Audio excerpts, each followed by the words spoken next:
Pessoal, vamos pensar uma coisa agora. Vocês já se perguntaram se, vamos imaginar, existe uma pessoa física e ele tem imóvel e tem interesse em vender imóveis, alugar imóveis. Ele vai ter que pagar CBS e IBS? Você veja que na reforma tributária existem previsões e disposições bem expressas em relação a esse ponto. E olhando só para a pessoa física que vende ou aluga, existe a possibilidade de ser um contribuinte e ter que pagar o CBS e IBS?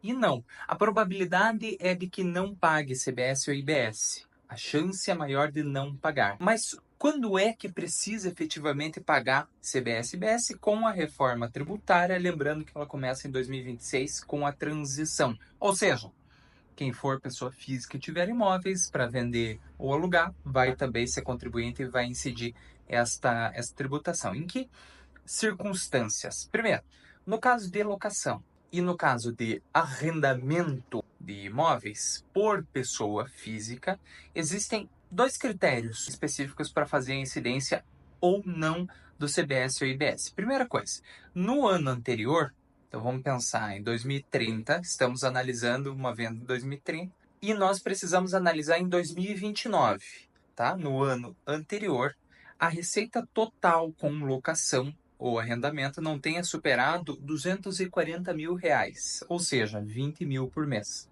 Se não superar isso, esses R$ 240.000 no ano total, ou 20 mil por mês, e a pessoa física tiver 4 ou mais imóveis, vai pagar CBS e IBS. Primeira coisa.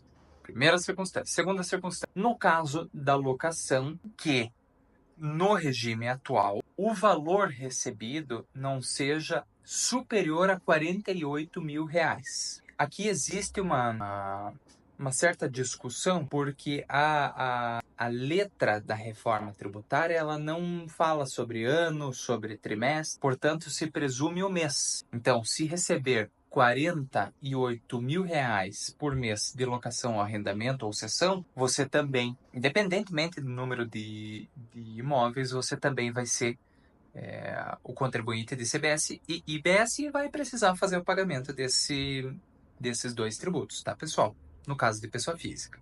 Vamos pensar, e no caso de locação, né? E agora vamos pensar no cenário de venda. Como que funciona o cenário de venda? Também duas circunstâncias. Se você tiver quatro ou mais imóveis, eles todos diferentes, e ainda não existe uma regulamentação do que seriam imóveis diferentes, ou seja, lotes diferentes, unidades, apartamentos diferentes, ou será que no mesmo lote subdividido são imóveis diferentes? Ainda não tem isso.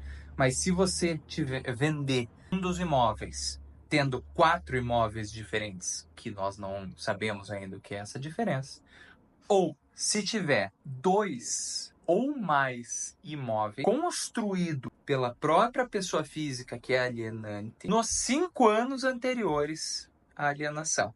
Então, esses imóveis devem estar construídos pelo próprio alienante nos últimos 5 anos. Se nós estamos no nosso exemplo de 2030, os últimos 5 anos, 29, 28, 27, 26, 25. Então, de 25, 26, 27, 28 e 29, nos últimos 5 anos, se você tem 2 imóveis ou mais, construiu os imóveis e vendeu um dos imóveis, você pode ser, sim, contribuinte de CBS e IBS, tá? Nesse caso, existem previsões de alíquotas diferentes, mas é fato que precisa fazer o pagamento do CBS e IBS no caso de pessoas físicas. Portanto, a regra de locação e venda, cessão e arrendamento de pessoas físicas é não, em regra, não paga. Em regra, quais são as circunstâncias que a pessoa física vai fazer o pagamento de CBS e IBS? São as que nós conversamos. É bom ficar bem ligado nesse tipo de circunstância, tá bom, gente?